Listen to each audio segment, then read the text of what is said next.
جو اللہ کے راستے کے اندر اموال خرچ کرتے ہیں، باللیل والنہار،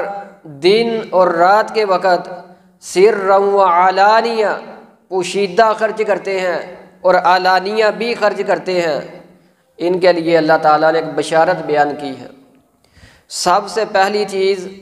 کہ وہ لوگ جو اپنے مال اللہ کے راستے کے اندر خرچ کرتے ہیں، اللہ کے لیے استعمال کرتے ہیں، وہ رات کو کریں، دن کو کریں، سرا وعلانیہ، لوگوں کے سامنے کریں یا چھپا کر کریں، فَلَهُمْ أَجْرُهُمْ عِنْدَ رَبِّهِمْ، تو ان کا اجر ان کے رب کے پاس ہے۔ اجر کیا ہے؟ وَلَا خَوْفٌ عَلَيْهِمْ، ان کے اوپر کوئی خوف نہیں ہوگا، وَلَا هُمْ يَحْزَنُونَ، اور نہ یہ لوگ پریشان ہوں گے، غمگین ہوں گے۔ قیامت کا دن ہوگا، بڑا سخت معاملہ احادیث کے اندر پیش کیا گیا ہے کہ وہ دن بڑا سخت ہے، جس دن اللہ کے عرش کے علاوہ کسی کو سایہ نہیں ملے گا۔ اگر سایہ ملے گا تو صرف اللہ تعالیٰ کی عرش کا۔ ہر بندہ خوف کا عالم ہوگا، حتیٰ کہ اللہ تعالیٰ کے انبیاء بھی اس دن ڈر رہے ہوں گے، خوف کے اندر ہوں گے، اور اللہ تعالیٰ کے نورانی فرشتے بھی خوف کے اندر ہوں گے، ڈر رہے ہوں گے، اور اللہ کے سامنے صف در صف کھڑے ہو جائیں گے، صفیں بنا کے اپنی گردنوں کو گرا کر عاجزی کے ساتھ فرشتے بھی کھڑے ہوں گے، جنہوں نے کوئی خطا نہیں کی، جنہوں نے کوئی غلطی نہیں کی۔ اللہ تعالیٰ ایسے انسان کے لیے ایک خوشخبری بیان کر رہے ہیں، ایک خوش نصیبی ہے جو بندہ اپنے صدقات اموال اللہ کے راستے کے اندر خرچ کرتا ہے۔ وَلَا خَوْفٌ عَلَيْهِمْ، ان کے اوپر کوئی خوف نہیں ہوگا، وَلَا هُمْ يَحْزَنُونَ، اور کسی قسم کی کوئی پریشانی نہیں ہوگی۔ اور رسول اللہ صلی اللہ علیہ وسلم نے فرمایا کہ جو بندہ چھپا کر اس طرح اموال خرچ کرتا ہے، مال خرچ کرتا ہے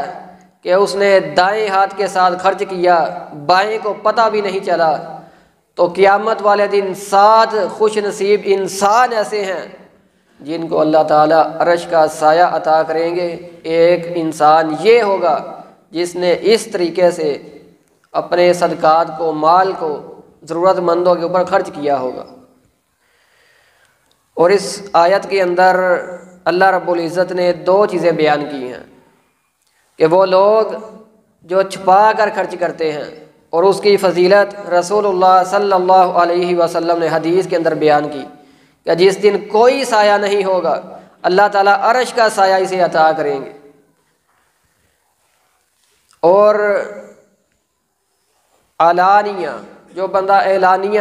لوگوں کے سامنے خرچ کرتا ہے، اللہ تعالیٰ نے اس کے لیے بھی خوشخبری بیان کی ہے کہ وَلَا خَوْفٌ عَلَيْهِمْ، اس کے اوپر کوئی خوف نہیں ہوگا۔ اس کا معنی کیا ہے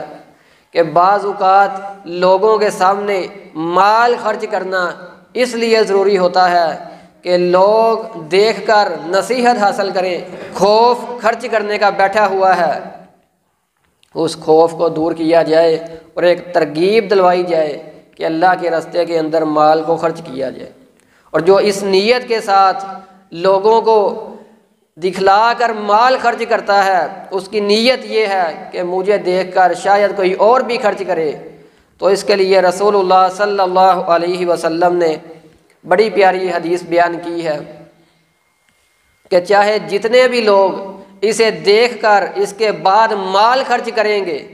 اللہ کے حبیب علیہ الصلاۃ والسلام نے فرمایا ان سب کا اجر بھی اسے عطا کیا جائے گا، کیونکہ اس نے ترغیب لوگوں کو دلوائی ہے، لوگوں کو ایک نصیحت کی ہے، ان کے لیے ایک اچھا آئیڈیل بنا ہے، ان کے لیے نمونہ بنا ہے۔ یہی آیت، یہی چیز اللہ تعالیٰ نے اس آیت کے اندر بیان کی ہے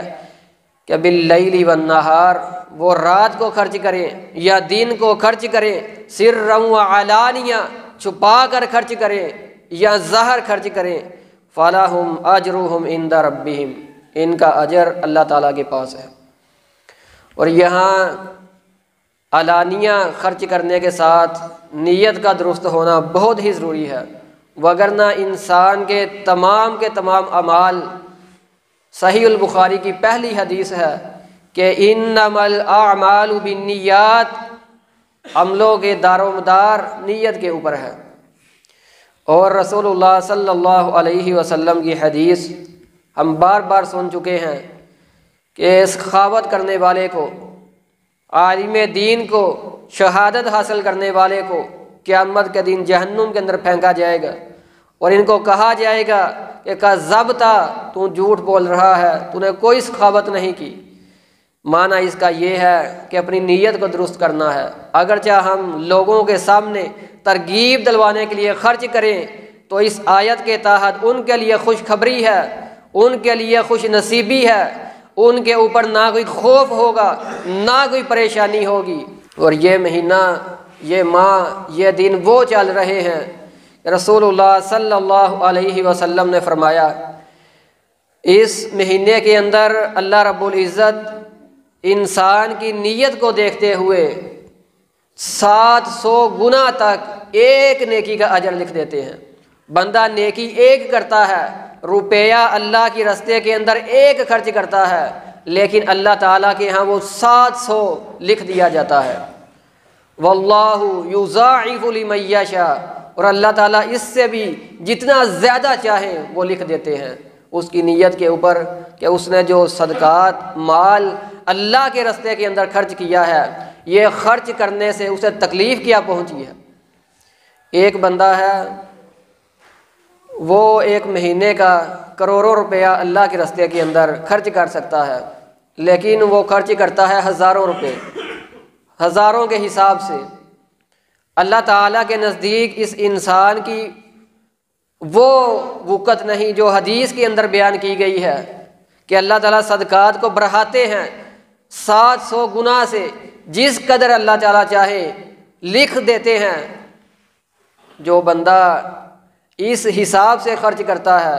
استطاعت ہزاروں کی رکھتا ہے مگر وہ عطا 100 کے حساب سے کرتا ہے، تو اسے اجر تو دیا جاتا ہے، مگر جو اجر حدیث کے اندر بیان ہوا ہے، قرآن کے اندر بیان ہوا ہے، اس اجر سے محروم رہتا ہے۔ تو اس لیے سب سے ضروری ہے کہ اپنی نیت کو درست کیا جائے، اور حدیث کے اندر رسول اللہ صلی اللہ علیہ وسلم نے بیان کیا ہے کہ جب کوئی بندہ اللہ کے راستے کے اندر، ایک کمزور انسان ہے، اس کے پاس زیادہ مال موجود نہیں، زیادہ توفیق اور استطاعت تو نہیں، مگر اس کے پاس جو موجود ہے وہ اسی میں سے صدقات کرتا ہے، اسی میں سے اللہ کے راستے کے اندر خرچ کرتا ہے، تو اس کے لیے رسول اللہ صلی اللہ علیہ وسلم نے فرمایا کہ ایسا بندہ اللہ کے راستے کے اندر چاہے ایک کھجور کا صدقہ کرتا ہے تو اللہ تعالیٰ اس کی پرورش ایسے کرتے ہیں جیسے تم کسی بچڑے کی پرورش کرتے ہو، اور وہ قیامت والے دن یہ کھجور اسے اس حال میں ملے گی کہ وہ نیکیوں کے پہاڑ بنے ہوئے ہوں گے۔ کھجور پاس ایک ہی تھی، وہ بھی اللہ کے راستے کے اندر خرچ کر دی۔ جو خرچ کیا ہے وہ خرچ کرنے سے انسان کو تکلیف ہونی چاہیے، پتہ ہونا چاہیے۔ ایک دفعہ انسان کو وہ مال خرچ کیا ہوا جھنجھوڑ دے کہ میں نے اللہ کے راستے کے اندر یہ جو چیز خرچ کی ہے، پتہ چلنا چاہیے کہ اس نے کچھ خرچ کیا ہے۔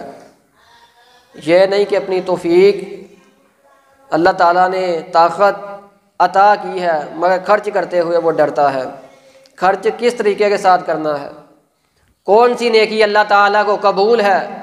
اور کس نیکی پہ یہ صلہ عطا کیا جاتا ہے کہ واللہ یضاعف لمن یشاء، اللہ تعالیٰ جس قدر چاہے ایک کو 700 سے زیادہ بڑھا دے، وہ نیکی کیسی ہے۔ اللہ تعالیٰ قرآن مجید کے اندر سورہ عمران کے اندر بیان کرتے ہیں کہ لن تنالوا البر حتی تنفقوا مما تحبون، کہ تم نیکی کی معراج کو پا ہی نہیں سکتے، تم نیکی تک پہنچ ہی نہیں سکتے حتیٰ کہ تنفقوا مما تحبون، تم وہ چیز صدقہ کرو، وہ چیز خرچ کرو جس سے تم تحبون محبت کرتے ہو۔ جس چیز سے، جس مال سے تم محبت کرتے ہو، جب تک وہ مال وہ چیز اللہ کے راستے کے اندر خرچ نہ کرو، اس وقت تک تم اللہ کے ہاں نیکی کی معراج کو پا ہی نہیں سکتے، نیکی کے عروج کو حاصل ہی نہیں کر سکتے جس چیز سے تم محبت کرتے ہو۔ ایک انسان کے پاس مثال کے طور پہ سینکڑوں پلاٹ کا وہ وارث ہے، مالک ہے، لیکن خرچ نہیں کرتا، اسے بڑی محبت ہے اپنے مال کے ساتھ، اپنے پلاٹوں کے ساتھ، اپنی کھیتیوں کے ساتھ، سینکڑوں کے حساب سے اس کے پاس موجود ہیں۔ تو نیکی کے عروج کو اگر پانا چاہتا ہے، اللہ کے ہاں جن کے لیے رسول اللہ صلی اللہ علیہ وسلم نے خوشخبری دی ہے کہ قیامت والے دن یہ بندہ عرش کے سائے کے نیچے ہوگا، جب تک وہ اپنے پلاٹوں میں سے وہ پلاٹ خرچ نہیں کرتا جو اسے سب سے زیادہ محبوب ہے، یہ نیکی کے عروج کو پا ہی نہیں سکتا۔ پاس جو موجود ہے، انسان جس چیز سے محبت کرتا ہے خرچ وہ کرنی ہے۔ یہ چیزیں صرف بیان نہیں کی گئیں بلکہ رسول اللہ صلی اللہ علیہ وسلم نے خود کر کے بتلائی ہے۔ اسی طرح آپ کے اصحاب نے عمل پیرا ہو کے دکھلایا ہے۔ جب یہ آیت حضرت ابو طلحہ رضی اللہ عنہ کو پہنچی کہ تم اس وقت تک کوئی نیکی کو نہیں پا سکتے، نیکی کے عروج کو حاصل نہیں کر سکتے، مما تحبون، جب تک کہ تم وہ چیز اللہ کے راستے کے اندر خرچ نہ کرو جسے تم محبت کرتے ہو۔ یہ طلحہ وہ ہیں جو انصار مدینہ میں سے بڑے مالدار تھے۔ وہ اللہ کے رسول صلی اللہ علیہ وسلم کے پاس پہنچتے ہیں اور کہتے ہیں اللہ کے حبیب میرے بڑے باغ ہیں اور مجھے ان باغوں میں سب سے زیادہ محبوب وہ باغ ہے جو مسجد نبوی کے سامنے باغ ہے، مجھے یہ باغ بڑا پسند ہے، اس باغ کا پھل بڑا آتا ہے اور اس کی بڑی خوبصورت چار دیواری ہے، اور یہ وہ باغ ہے جس سے آپ میٹھا پانی پیتے ہیں، مجھے یہ باغ بڑا پسند ہے۔ اور میں نے یہ آیت سنی ہے کہ لن تنالوا البر حتی تنفقوا مما تحبون، تم نیکی کو پا ہی نہیں سکتے جب تک تم وہ چیز خرچ نہ کرو جو تمہیں سب سے زیادہ محبوب ہے۔ فرماتے ہیں اللہ کے حبیب یہ باغ مجھے بڑا پسند ہے، میں بڑی محبت کرتا ہوں اس باغ سے، لہٰذا یہ باغ میں آپ کو گفٹ کرتا ہوں، یہ باغ میں اللہ کے راستے کے اندر خرچ کرتا ہوں، ہدیہ کرتا ہوں۔ تو رسول اللہ صلی اللہ علیہ وسلم نے فرمایا طلحہ تم نے بڑی خوبصورت بیع کی ہے، بڑی خوبصورت خرید و فروخت کی ہے۔ بیع کا معنی کہ ہم جو تجارت کرتے ہیں دنیا کے اندر کوئی نفع بخش تجارت ہو، ہم بڑے خوش ہوتے ہیں کہ اتنا مال ہاتھ لگا ہے۔ تو رسول اللہ صلی اللہ علیہ وسلم نے فرمایا طلحہ تو نے یہ جو سودا کیا ہے، یہ جو بیع کی ہے، یہ بڑی اعلیٰ ہے۔ حضرت ابو طلحہ رضی اللہ تعالی عنہ وہ مال، وہ مسجد نبوی کے سامنے جو باغ تھا بڑا پسند تھا، اللہ رب العزت کے راستے کے اندر ہدیہ کر دیا۔ اور پھر کرنے کا طریقہ بھی رسول اللہ صلی اللہ علیہ وسلم نے بتلایا، کہا یہ مال وہاں جا کے خرچ کرو جو تمہارے ضرورت مند رشتہ دار ہیں ان کو عطا کرو، یہ چیز اللہ تعالیٰ کو زیادہ محبوب ہے۔ تو آپ نے وہ باغ اپنے چاچا زاد بھائیوں کو تحفے کے اندر دے دیا۔ تو اس کے اوپر قرآن اور حدیث کی روح کے مطابق جس طریقے سے اصحاب نے عمل کیا ہے، رسول اللہ صلی اللہ علیہ وسلم نے عمل کر کے دکھلایا ہے، ہمیں بھی کوشش کرنی چاہیے کہ ہم اللہ کے راستے کے اندر وہ چیز ضرور خرچ کریں کہ جو ہمیں سب سے زیادہ محبوب ہے۔ بڑی تکلیف ہوتی ہے ایسی چیز خرچ کرتے ہوئے۔ یہ آیت باقی اصحاب تک بھی پہنچی، رسول اللہ صلی اللہ علیہ وسلم کے ساتھیوں تک پہنچی۔ حضرت عمر رضی اللہ تعالی عنہ کہتے ہیں کہ آج میرے پاس موقع ہے کہ ابو بکر صدیق رضی اللہ تعالی عنہ مجھ سے ہر چیز کے اندر، ہر عمل میں سبقت لے جاتے ہیں، مجھ سے بڑھ جاتے ہیں، فضیلت لے جاتے ہیں۔ آج میرے پاس موقع ہے کہ میں رسول اللہ صلی اللہ علیہ وسلم کو اتنا مال عطا کروں گا، اتنا مال اللہ کے راستے کے اندر خرچ کروں گا کہ میں ابو بکر سے فضیلت لے جاؤں گا۔ جب ہمارے دلوں کے اندر نیکی کے یہ جذبات پیدا ہوں گے، سبقت اختیار کرنے کی یہ کوشش ہوگی، تو یقیناً انجام ہمارا بھی یہی ہوگا جو اللہ تعالیٰ کے نبی علیہ الصلاۃ والسلام کا صحاب کا ہوا۔ اللہ تعالیٰ نے قرآن مجید کے اندر اعلانات کر دیے، بار بار بیان کر دیا، اولئک هم المفلحون، یہ لوگ فلاح پا گئے، یہ لوگ کامیاب ہو گئے۔ یا ایھا الذین آمنوا بمثل ما آمنتم بہ، اے لوگو اگر ایمان لانا چاہتے ہو تو اصحاب جیسا لاؤ، رسول اللہ صلی اللہ علیہ وسلم کے ساتھیوں جیسا لاؤ، بمثلی ان کے مثل لاؤ۔ اگر تم چاہتے ہو کہ تمہاری نیکی قبول ہو جائے، تمہارا ایمان کا دعویٰ کرنے والوں، تم ایمان کا وہ عروج حاصل کر لو، ایمان کی مٹھاس کو حاصل کر لو، تو میرے نبی علیہ الصلاۃ والسلام کے ساتھیوں جیسا ایمان لانا ہوگا۔ حضرت عمر رضی اللہ تعالی عنہ کہتے ہیں کہ آج ابو بکر سے سبقت لے جاؤں گا، اپنی ساری کل جائیداد جمع کی، اور کہتے ہیں اس وقت میرے پاس بڑا مال تھا، بڑی دولت موجود تھی، میں نے ساری دولت کو اکٹھا کیا، اپنے سارے باغ جمع کیے، پلاٹ جمع کیے، جو خزانہ موجود تھا، جو سونا موجود تھا، وہ سارا میں نے جمع کیا، اور اس مال کے میں نے 2 حصے کر دیے، 2 حصوں میں تقسیم کر دیا۔ فرماتے ہیں آدھا مال میں نے اپنے گھر والوں کے لیے، بیوی بچوں کے لیے چھوڑ دیا، اور آدھا مال میں نے رسول اللہ صلی اللہ علیہ وسلم کے سامنے رکھ دیا۔ جب میں آپ کے سامنے پیش ہوا تو آپ نے کہا عمر کیا لے کے آئے ہو؟ کہا اللہ کے حبیب آدھا مال گھر والوں کے لیے چھوڑ آیا ہوں اور آدھی جائیداد آپ کے لیے لے آیا ہوں۔